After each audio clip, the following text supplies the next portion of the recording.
Shalom saudaraku yang dikasihi Tuhan, selamat berjumpa kembali di dalam pembacaan dan renungan firman Tuhan. Kiranya damai sejahtera dari Allah Bapa dan Tuhan Yesus menyertai kita semua. Mari kita berdoa. Bapa di surga, kami bersyukur atas pemeliharaan dan kasih karunia-Mu. Saat ini kami akan membaca dan merenungkan firman-Mu. Bimbing kami dengan Roh Kudus-Mu, agar kami mampu memahami kebenaran firman-Mu. Di dalam nama Yesus kami telah berdoa. Amin. Tema renungan hari ini adalah melewati penderitaan. Kitab Yesaya pasal 41 ayat 10 mengatakan, "Janganlah takut, sebab aku menyertai engkau. Janganlah bimbang, sebab aku ini Allahmu. Aku akan meneguhkan, bahkan menolong engkau. Aku akan memegang engkau dengan tangan kananku yang membawa kemenangan." Demikian firman Tuhan, terpujilah Kristus. Haleluya. Bapak, Ibu, dan saudara-saudaraku yang dikasihi Tuhan, ada penderitaan sebagai akibat dari kesalahan atau dosa. Ada penderitaan karena serangan dari iblis, dan ada pula penderitaan yang dialami justru karena hidup dalam kebenaran. Orang yang tidak mengenal Allah sering mengajukan pertanyaan, benarkah Allah itu baik? Mengapa orang-orang percaya yang saleh dan hidup taat, bahkan melayani Tuhan, diizinkannya untuk menderita? Benar, saudaraku, tidak selamanya kebenaran mendatangkan kehidupan yang menyenangkan. Terkadang kita sudah hidup dalam kebenaran, namun yang kita alami justru penderitaan. Dalam Perjanjian Lama, kita mengenal seorang lelaki yang saleh dan diberkati oleh Allah. Ia bernama Ayub. Semua orang percaya pasti tahu dia adalah anak Tuhan yang setia dan berkenan kepada Allah. Namun, diizinkan Allah untuk masuk dalam penderitaan yang amat besar. Jahatkah Allah? Tidak. Allah memiliki rencana indah di balik penderitaan Ayub. Allah justru akan memberikan iman yang kuat kepada hamba-Nya untuk keluar sebagai pemenang. Dan Alkitab mencatat bahwa akhirnya Ayub dipulihkan, diberkati 2 kali lipat dari segala yang dimilikinya yang pernah hilang. Yang kedua adalah kisah Yeremia, seorang hamba Tuhan yang diutus menyampaikan nubuatan dari Tuhan, justru mendapatkan perlakuan yang tidak manusiawi.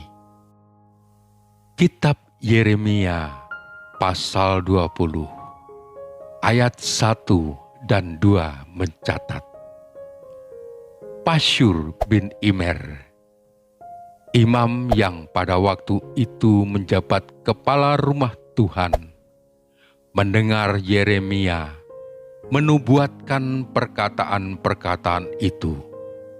Lalu Pasyur memukul Nabi Yeremia dan memasungkan dia di pintu gerbang Benyamin yang ada di atas rumah Tuhan. Nah, mengapa Allah mengizinkan hal ini terjadi? Karena Allah mau memproses Yeremia. Yeremia diizinkan oleh Tuhan melewati proses dengan suatu maksud, yaitu supaya ia memiliki hati yang murni dalam melayani pekerjaan Tuhan. Saudaraku yang dikasihi Tuhan, belajar apa yang Allah lakukan di dalam hidup Ayub dan Yeremia. Kita patut mengerti bahwa penderitaan yang Allah izinkan terjadi kepada anak-anaknya adalah suatu proses pembentukan iman agar imannya menjadi kuat. Allah menginginkan iman kita bertumbuh dari yang kecil menjadi besar dan kuat. Dan ini memerlukan proses dan waktu. Bapak, Ibu, dan saudaraku yang dikasihi Tuhan, setiap hari diberitakan jumlah orang yang terpapar COVID-19 semakin banyak saja. Banyak orang menderita karena imbas pandemi ini. Tidak hanya masyarakat biasa, tapi para nakes, dokter, pejabat, orang tua, dan anak-anak juga telah menjadi korban. Pandemi telah menyasar siapa saja, baik orang berdosa maupun orang yang hidup dalam kebenaran. Bagi anak-anak Allah, kita percaya bahwa Allah akan menyertai kita dalam penderitaan yang kita alami. Di dalam kitab Yesaya pasal 41 ayat 10 mengatakan demikian, "Janganlah takut, sebab aku menyertai engkau. Janganlah bimbang, sebab aku ini Allahmu. Aku akan meneguhkan, bahkan menolong engkau. Aku akan memegang engkau dengan tangan kananku yang membawa kemenangan." Masa-masa sulit ini akan kita lalui dan menjadikan kita semua untuk tahan uji.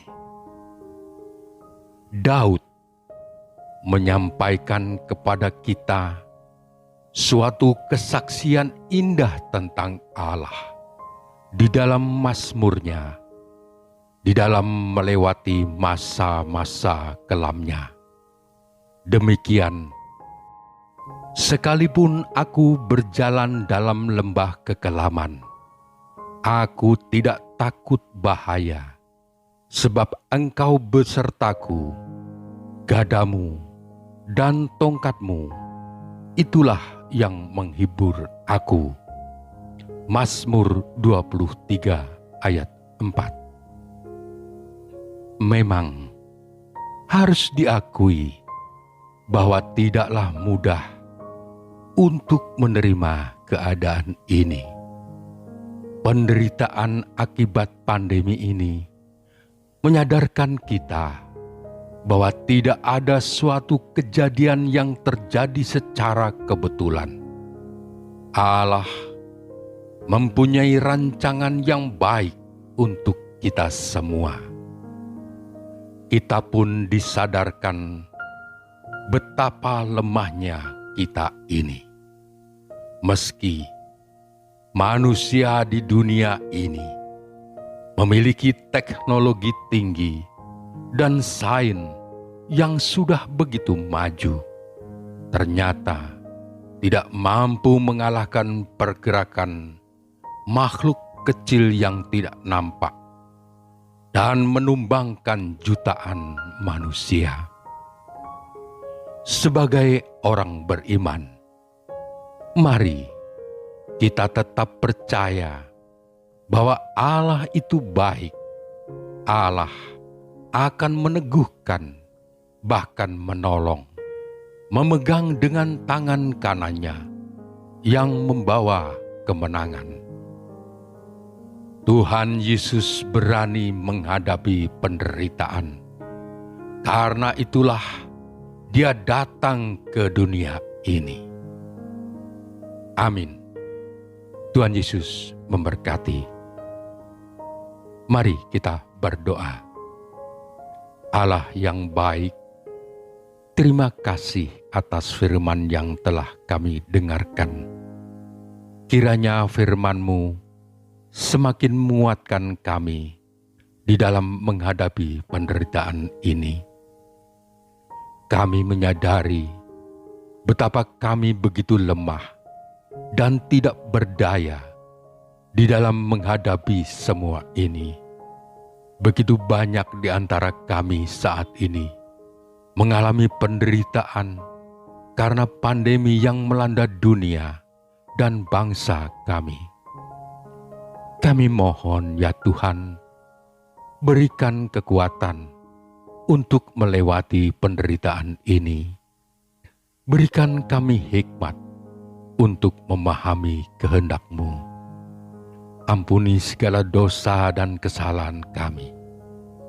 Di dalam nama Yesus kami telah berdoa. Amin. Demikian renungan pada hari ini. Terima kasih atas perhatian saudara-saudara semua, dimanapun Anda berada. Kita berjumpa pada renungan berikutnya. Tuhan Yesus